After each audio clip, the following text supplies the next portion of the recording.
정화조에 갇힌 이주 노동자 송룡군의 코리안 드림. 이 제목을 통해서 과연 어떤 얘기를 좀 할까요? 오늘 이 자리에는 보도국의 오인환 기자 그리고 이주민 지원 공익센터 감사와 동행의 이현서 변호사님 나오셨습니다. 안녕하십니까? 네, 네, 안녕하세요. 안녕하십니까. 먼저 이현서 변호사님 나오셨는데 감사와 동행 줄여서 이제 감동이라고 부르는 것 같아요. 예, 예, 이 기관에 대해서 먼저 좀 간략하게 소개를 좀 해주실까요? 주로 이제 이주민들을 대상으로 해서 법률 지원 서비스 제공을 하고요. 또 예. 제도 개선 활동을 하고 있는 단체고요. 네, 주로 이주 노동자, 난민, 이주 아동, 결혼 이주 여성 등 조금 사회적으로 취약한 계층에 있는 이주민들을 대상으로 네네. 무료로 이런 서비스들을 지원하는 단체입니다. 예. 뭐 가까이에서 쭉 이제 따라 붙으시면서 활동을 해오시기 때문에 지역의 많은 일들을 좀 눈으로 보고 아실 것 같습니다. 오 기자도 나와 있습니다. 이번 기획보도 준비하신 특별한 이유가 있을까요? 네, 여러분은 이주 노동자면 먼저 어떤 생각이 드시나요? 얼마 전 노동절을 맞아 이 차별 철폐를 외치는 노동자들의 모습이 떠오르기도 하고요. 네. 이 매스컴에 자주 다뤄지는 강력 사건이 저는 좀 먼저 떠오르곤 합니다. 이 경기도의 경우 이주 노동자가 가장 많이 거주하는 곳이기도 하지만 이 도시별로 구분해도 안산시와 화성시, 시흥시가 가장 많은 이주 노동자가 거주하고 있습니다. 예. 대체 어느 정도 되는 거죠?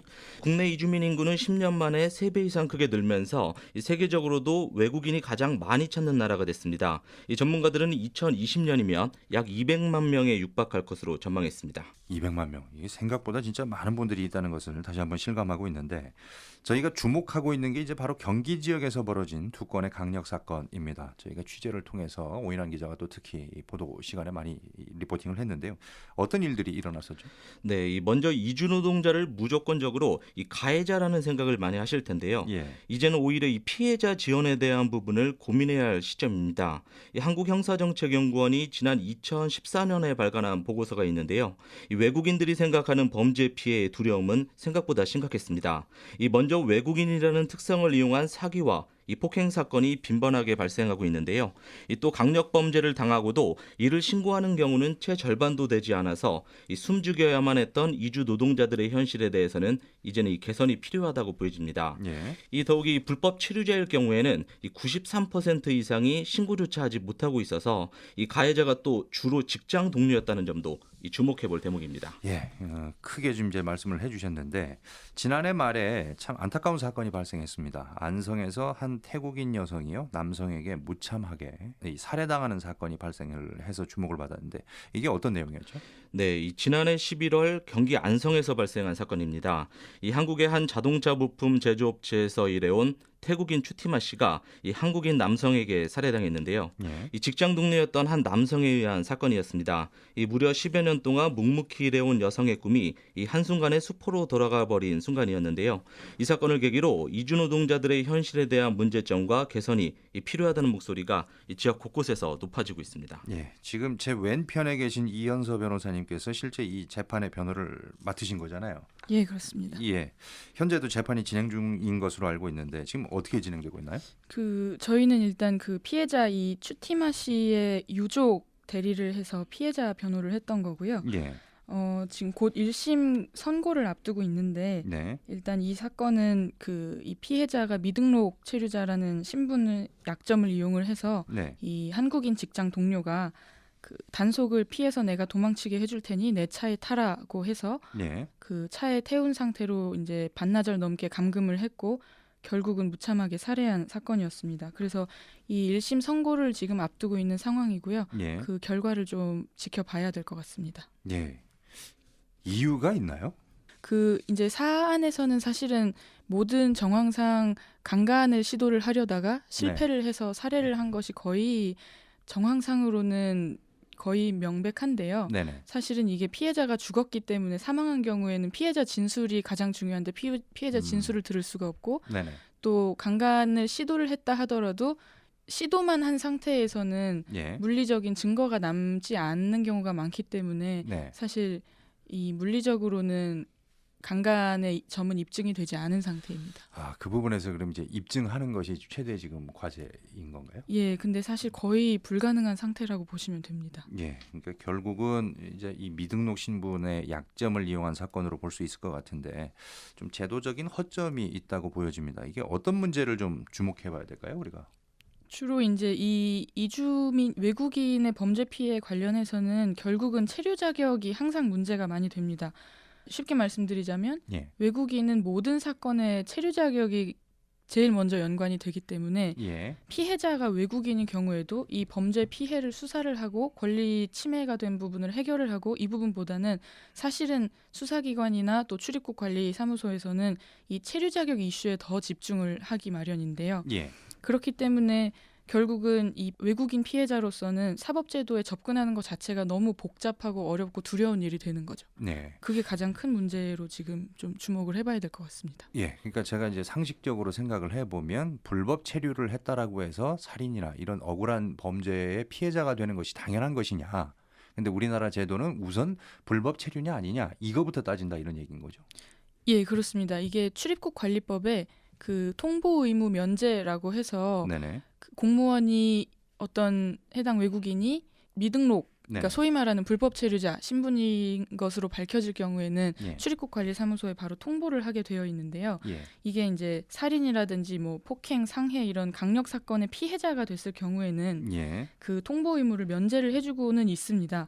근데 이게 말 그대로 통보 의무를 면제하는 것뿐이라서 예. 그 공무원이 자진을 해서 통보하는 것을 금지하고 있지는 않거든요. 예. 그런데다가 또 수사 과정에서 이 수사기관의 뭐 국가별 선입견이라든지 또 통역 지원을 거의 제대로 안 해주고 있다는 점 때문에 네. 이 사건에 대한 피해 사실이 조금 변질이 돼서 예. 피해자인 외국인이 오히려 가해자로 몰린다든지 아니면 쌍방 피해가 있었다고 봐서 갑자기 피해자가 구금이 된다든지 체류 네네. 자격이 취소가 된다든지 이런 일이 좀 발생을 하는 편입니다. 예, 그러니까 우리말을 하는 사람들끼리도 왜 교통사고가 나면 가해자가 뭐 피해자로 둔갑이 됐네, 피해자가 예. 가해자로 억울하게 됐네 이런 일들이 뭐 이제 드러나고 있는데 예.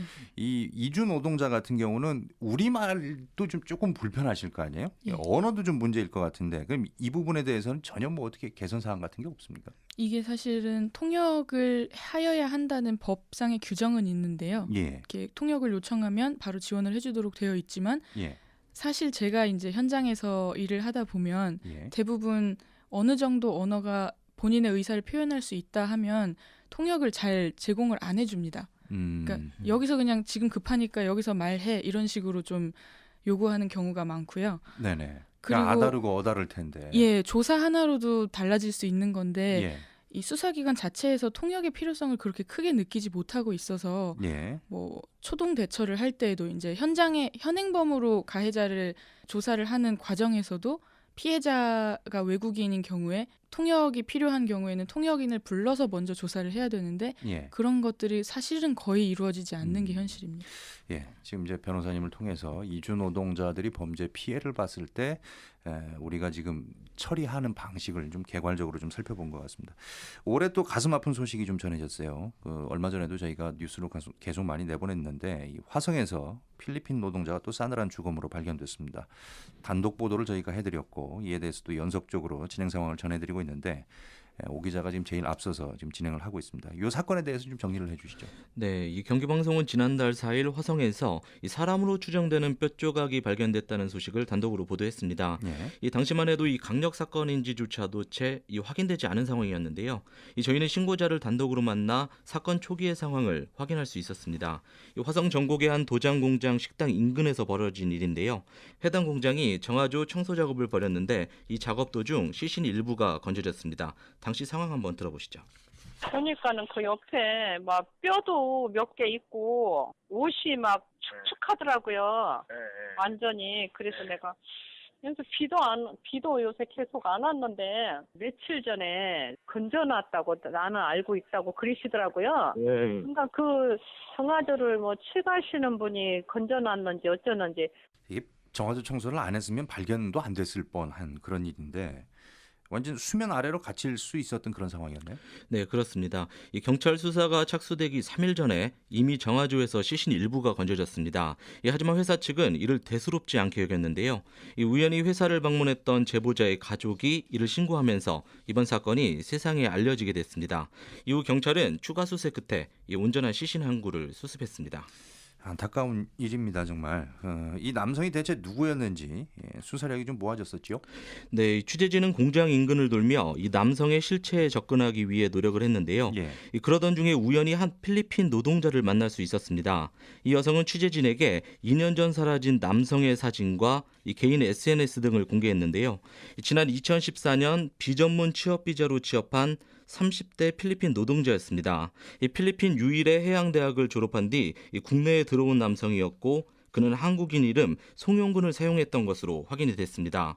하지만 지난 2016년 1월 3일 이후로는 이 더 이상의 활동 내역을 확인할 수 없었습니다. 예.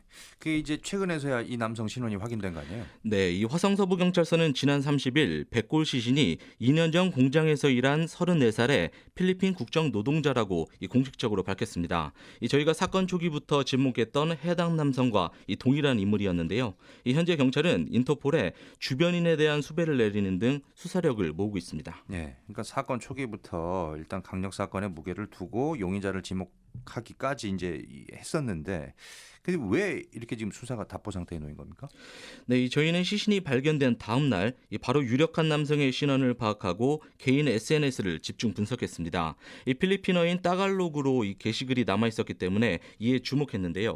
시신이 발견된 시점 자체가 2년이라는 긴 시간이 지났고 주변인들이 얼마 전 모두 출국한 상황이어서 수사에 어려움을 겪고 있습니다.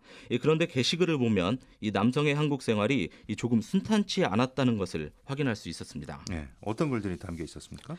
네, 저희는 필리핀 현지인을 통해서 SNS에 올려진 글을 분석했습니다. 이 분석 결과 해당 남성이 직장 생활에 어려움을 겪었다는 것을 가능케 하는 글에 주목할 수밖에 없었는데요. 예. 또 고용주나 직장 동료와의 관계에서도 눈에 띄는 대목이 분명히 존재했습니다. 저희는 사실 이때부터 특히 고용주보다는 동료에 더 주목했는데요. 현재 경찰이 아직까지 유력한 용의자를 직접적으로 밝히고는 있지 않습니다. 경찰 수사가 진행 중이기 때문에 이 부분은 저희가 조심스럽게 공개하지 않도록 하겠습니다. 예. 조금만 더 일찍 발견했더라면 하여튼 수사가 좀 쉬웠을 것 같은데. 네, 그렇습니다. 경찰은 지난 2016년 1월쯤 이 사건이 발생했을 것으로 추정하고 있습니다. 이 사건이 발생한 지 최소 2년이 지난 데다 앞서 말씀드린 대로 해당 동료 필리핀 노동자들이 출국한 것이 큰 걸림돌이 될 전망입니다. 예. 사건 초기에 고용주가 이제 무단 이탈을 했다는 그런 신고를 한 것 같기도 합니다. 예. 이현서 변호사님. 예. 예, 우리 출입국관리사무소나 관계기관들이 이때 좀 알아차렸더라면 좋았을 것 같은데 이게 어떤 허점이 있다고 보시나요? 예, 이게 결국 그 이주노동자들을 도입하는 고용허가제도 자체의 문제점이라고 볼 수 있겠는데요. 예. 이 고용주가 사건 초기에 했다는 이 신고가 주로 이제 무단 이탈 신고라고 불리는 신고인데요. 예. 이런 신고는 이 제도적 가치 전제 자체가 네. 이 이주노동자가 언제든지 이 정해진 사업장을 이탈을 해서 소위 불법 체류자로서라도 한국에서 돈을 벌면서 몰래 살아갈 수도 있다는 네. 예. 그런 사실 전제 하에서 만들어진 신고거든요. 예. 그렇기 때문에 결국은 이런 신고가 들어갔을 때 과연 정말로 무단으로 이주노동자가 이탈을 한 것인지가 아니라 혹시 실종된 건 아닌지 범죄 피해를 당한 사실은 혹시 없는지 이런 것들에 전혀 초점이 안 맞춰지고 있는 현실입니다. 예. 결국 그 인간이라는 중요한 사실보다는 예. 이주노동자를 노동력 수단으로만 보는 그런 관점이 조금 깔려 있어서 예. 이런 문제가 발생하는 게 아닌가 싶습니다. 초등학생들 같은 경우도 왜 이제 취약 전에 다 신고하고 안 나타나게 되면 어디 갔느냐 예. 이제 따지고 막 그런 게 있는데 예. 이주 노동자 부분은 이제 그냥 없어지면 무단 이탈한 거예요. 이 정도로 처리가 되는 모양이군요. 예, 맞습니다. 예. 그럼 이제 결국은 고용 허가제에 대한 문제점을 좀 짚고 넘어가지 않을 수 없을 것 같은데 어떤 부분에서 개선이 좀 필요하다고 보시나요? 계속 말씀드리게 되는 것 같은데 결국은 사실은 인간이라는 존재 자체가 굉장히 존엄한 거고 그 자체로 존중받아야 되는데 예. 그것보다는 이 고용허가제는 인간인 이주노동자들을 보통 노동력이 필요해서 들여온 수단 혹은 뭐 기계를 대체할 수 있는 어떤 그러니까 수단적 존재로 파악을 하고 있는 게 이 제도 자체의 좀 큰 네. 문제점입니다. 그렇기 때문에 지금 사업주에게 너무 큰 권한이 주어져 있고요. 예. 이 이주노동자들의 체류 자격에 관련된 문제가 사업주의 손에 다 달려 있다 보니까 예. 이주노동자들은 뭐 자유롭게 사업장 이동도 할 수가 없고 임금 체불 등의 문제가 생겨도 이 사업주가 휴가를 보내주겠다고 거짓말을 한 다음에 무단이탈 신고를 이런 식으로 하면 또 갑자기 자신의 체류 자격이 없어지는, 그러니까 억울하게 불법 체류자로 변하게 되는 이런 상황들이 정말 자주 발생을 하거든요. 예. 그래서 결국에는 사실은 제일 크게는 이 고용허가제의 관점 자체가 변화가 돼야 되겠지만 네. 지금 단기적으로는 이 사업주에게 주어져 있는 너무 큰 권한이 조금 조정이 되고 이 이주노동자 입증 책임이 조금 완화가 돼서 어떤 무단이탈 신고가 들어갔다든지 할 때 좀 조사 자체가 선입견 없이 공정이 이루어져야 되는 게 좀 필요하다고 생각합니다. 그럼 그렇게 안 되는 이유는 뭔가요? 이게 이제 또 말씀드렸던 대로 제도 자체가 지금 이주노동자에게 너무 아무 권한도 주고 있지 않고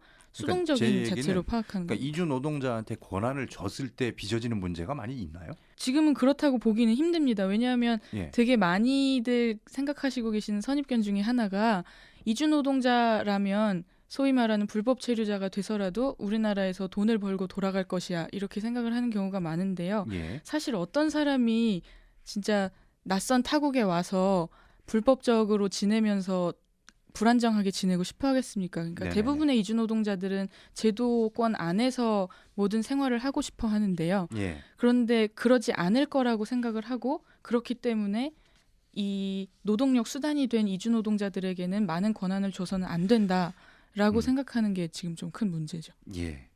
저희가 이제 앞에 고 추티마 씨 얘기를 좀 나눠봤고 아직 지금 범인이 잡히지 않아서 정확한 동기 등은 알 수가 없습니다만 그 마이켈 씨의 사건을 보면서요, 이게 송용득 씨 사건인 거죠, 마이켈 씨가. 예. 이 외국인 노동자가 강력 범죄에 노출돼 있고 이에 대한 대책 마련이 필요하다는 생각은 좀 하게 됩니다. 특히 이 법률 지원도 많이 하고 계시다고 들었는데 근데 미비하다면서요. 지금 현실이 어때요, 지금 변호사님? 예, 지금 아까 말씀드린 것처럼 일단 통역이 굉장히 외국인의 경우에는 아주 중요할 수가 있겠는데요. 예. 이 통역 지원이 지금 원활하게 되고 있지가 않고요. 예. 그 다음에는 이 범죄 피해자 지원 제도에서 대부분의 외국인들이 이 제도의 혜택을 못 받고 있어서 예. 좀 사실 범죄 피해의 면에서는 많은 차별을 당하고 있는 현실입니다. 예. 그래서 이제 이주민 지원 공익센터의 역할이 상당히 크다고 할 수 있겠는데요. 이 범죄 피해자 지원제도 개선이 필요하다는 얘기 오늘도 지금 많이 나누고 있습니다. 현재 외국인 피해자는 지원 대상이 되긴 하는 건가요? 어떤가요? 외국인 피해자의 경우에는 좀 제한적으로 지원 대상이 되는데요. 예. 우리나라의 범죄 피해자 지원 제도에서 외국인 피해자의 경우에는 상호주의를 적용을 하고 있습니다. 그래서 상호주의라는 것은 한국인 피해자가 같은 국가에서 똑같은 사건을 겪었을 때 과연 그 국가에서도 이 한국인 피해자를 지원을 해줄 것이냐를 네. 판단을 한 다음에 그렇게 지원이 된다고 하면 우리나라도 지원을 해주는, 그러니까 서로 상호 보증이 이루어져야 되는 그런 제도로 지금 운영을 하고 있는데요. 예. 그런데 사실 현실적으로는 저희가 맡고 있는 태국인 추티마 씨의 사건 관련해서도 알아본 결과로는 현실적으로 우선 각 국가의 대사관이나 영사관에서 이 상호 보증이 있는지 자체를 잘 협조를 해주지가 않고요. 또 선진국 한 4-5개국, 대여섯 개국 이외에는 네. 아예 지금 범죄 피해자 지원 제도를 적용시킨 선례가 없어서 우리는 더 이상 지원을 해줄 수 없다. 이런 식으로 좀 거부를 당하고 있는 실정입니다. 예.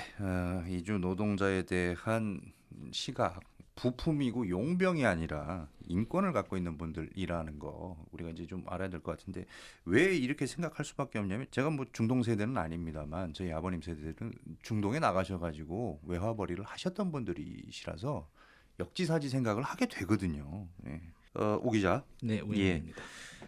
고인이 된 필리핀 청년의 억울한 죽음에 대해서 이제 의문을 좀 반드시 풀어야 될 것 같은데요. 다른 이주민들도 좀 동요하거나 좀 불안할 것 같아요.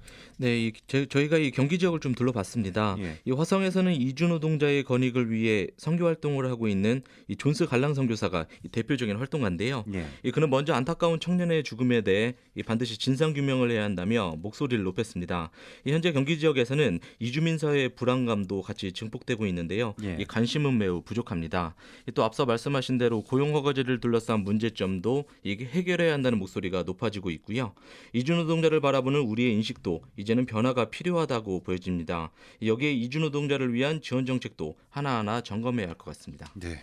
이거 시간이 너무 짧아서 지금 너무 아쉬운데 짧은 시간이긴 합니다만 이주 노동자들이 처한 현실을 조금이나마 좀 살펴볼 수 있지 않았나 싶고요. 우리 역시 앞서도 말씀드렸습니다만 타국에서 일해온 노동자로서 활동한 역사가 있습니다. 그래서 이제는 이 이주 노동자들의 눈물과 아픔을 함께 하면서 좀 반성하고 책임을 요구를 하고 있습니다. 우리가 가해자가 돼서는 안 된다는 사실 잊지 말아야 될 것 같은데요. 공범이 돼서도 안 되는 거고요. 오늘 이 시간에 많은 권익 활동을 하고 계신 이현서 변호사님 함께해 주셨는데 이 외국인에 대한 법률 지원 등 지원책이 사실상 없다는 얘기를 듣고 있습니다. 마지막으로 꼭 하고 싶은 말씀이 있다면 어떤 얘기실까요? 이 이주민 활동을 하면서 많이 겪는 문제가 예. 사실은 이 인식, 선입견, 편견 이런 것들의 문제가 가장 큽니다.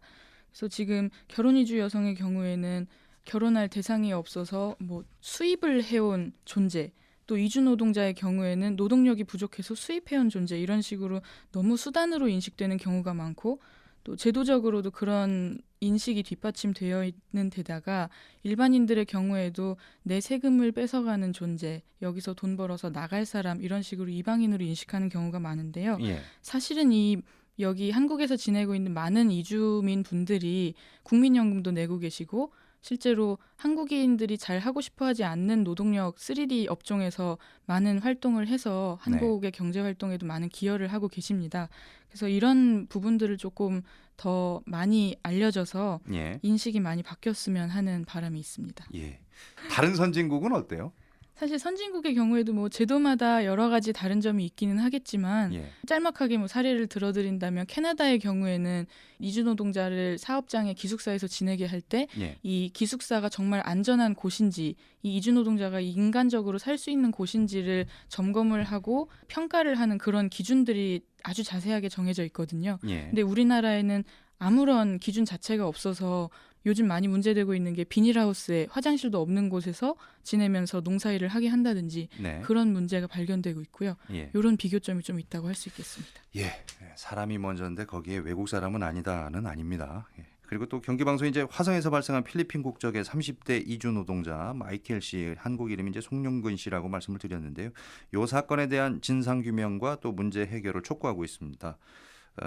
이 사건에 대해서 지금 연속으로 보도를 해드리고 또 이어갈 예정인데 이에 대한 많은 의견과 제보 부탁드리겠습니다. KFM 스페셜 정화조에 갇힌 이주 노동자 송룡근의 코리안 드림 편 오늘은 여기서 마무리를 좀 해야 될 것 같습니다. 지금까지 보도국의 오인환 기자 그리고 또 감사와 동행의 이현서 변호사님 함께하셨습니다. 고맙습니다. 고맙습니다.